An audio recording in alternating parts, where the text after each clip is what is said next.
बोली पूरे 12 महीने सोए हो, आज गणेश जी और करवा चौथ माता की कृपा से उठे हो। हे करवा चौथ माता, आपने जिस प्रकार से अपने उसके पति को आयु प्रदान की है, वैसे ही हमारे पति को दीर्घायु प्रदान करना। जो भी इस व्रत को करे और जो भी इस कथा को पढ़े या सुने, उन सबके पतियों को दीर्घायु प्रदान करना, सबको उत्तम फल देना। बोलो करवा माता की जय। अति प्राचीन काल की बात है। एक बार पांडु पुत्र अर्जुन तप करने के लिए नीलगिरी पर्वत पर चले गए थे। इधर पांडवों पर अनेक मुसीबतें पहले से ही थी और अब अर्जुन भी तप के लिए चले गए थे। इससे शौक विहीन होकर द्रौपदी ने श्री कृष्ण की आराधना की थी। श्री कृष्ण ने उपस्थिति होकर पूछा, बहन तुम्हें क्या कष्ट है? द्रौपदी ने हाथ जोड़कर कहा, हे प्रभु, आप तो अंतर्यामी हैं। मेरे कष्टों के विषय में आप स्वयं जानते ही हैं। मुझे कष्टों के बोझ से विलीन कर दिया गया है। क्या ऐसा कोई उपाय है जिससे इन कष्टों से छुटकारा मिल सके? श्री कृष्ण मुस्कुराकर बोले, द्रौपदी, तुम्हारा प्रश्न अति उत्तम है। यही प्रश्न एक बार माता पार्वती ने भगवान शिव से किया था। तब शिव जी ने उसको करवा चौथ व्रत का विधान बताया था। द्रौपदी ने कहा, हे प्रभु, फिर तो मुझे भी करवा चौथ के व्रत की जानकारी प्रदान कीजिए और उसकी कथा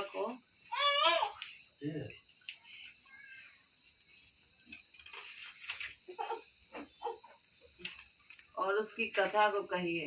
तब श्री कृष्ण ने कहा, दुख दुख सुख तो इस संसार के अटल नियम है और प्रत्येक प्राणी इसमें सदा ही लिप्त रहता है। दुख के बाद में सुख और सुख के बाद में दुख तो निरंतर चलते ही रहते हैं। इसलिए मनुष्य को निराश नहीं होना चाहिए और मन में सदैव उत्साह बनाए रखना चाहिए। लेकिन कुछ ऐसे भी उपाय हैं जिनको करने से दुख समाप्त होने लगते हैं और सुखों की प्राप्ति होने लगती है।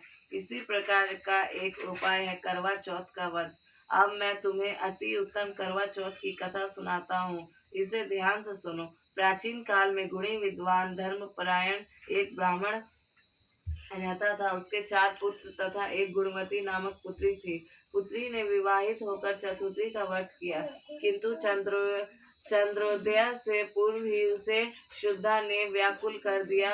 इससे उसके स्नेही दयालु भाइयों ने छल से पीपल की आड़ में कृत्रिम चंद्रमा बनाकर दिखा दिया। लड़की ने उसी को असली चंद्रमा समझकर उसे अर्घ दे दिया और फिर भोजन कर लिया। इस लड़की के भोजन करते ही उसके पति की हृदय गति बंद हो गई।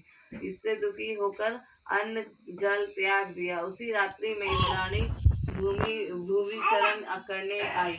ब्राह्मण पुत्री ने उसे अपने दुख का कारण पूछा। इंद्राणी ने बताया, तुम्हारे करवा चौथ का व्रत में चंद्र दर्शन से पूर्व ही भोजन कर लेने के कारण ही तुम्हें यह कष्ट मिला है।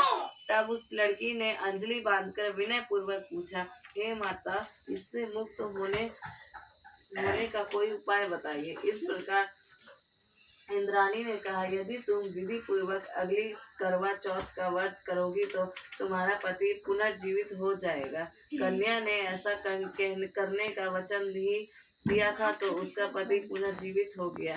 इस पर कन्या ने वर्ष भर प्रत्येक चतुर्थी का व्रत किया और अखंड सुहाग प्राप्त किया। इस प्रकार से कथा कहकर श्री कृष्ण ने कहा, हे द्रौपदी, यदि तुम इस व्रत को करोगी तो तुम्हारा अर्जुन से मिलन होगा और तुम्हारे सभी संकट दूर हो जाएंगे। यह सुनकर द्रौपदी ने भी यह व्रत किया और इसके प्रभाव से महल्ला पर जाकर से मिलन हुआ और पांडवों के सभी कष्ट दूर होकर वह सभी क्षेत्रों में विजयी हो गए।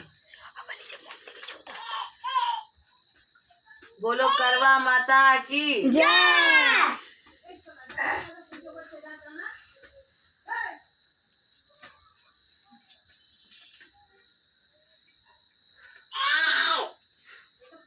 एक ब्राह्मण में 7 बहुएं थी। 6 बहुओं के मायके वाले बहुत अधिक अमीर थे। इसी कारण से ससुराल में उनका बड़ा मान था, परंतु सबसे छोटी बहू के मायके में कोई न था। इसी कारण से उसे ससुराल में प्रताड़ित किया जाता था। वह अकेली ही घर का सारा कामकाज करती थी, लेकिन फिर भी उसे कोई प्यार नहीं करता था और सभी उसे दुत्कारते रहते थे। तीज त्योहारों पर भी उसके मायके से कोई नहीं आता था, इसलिए ससुराल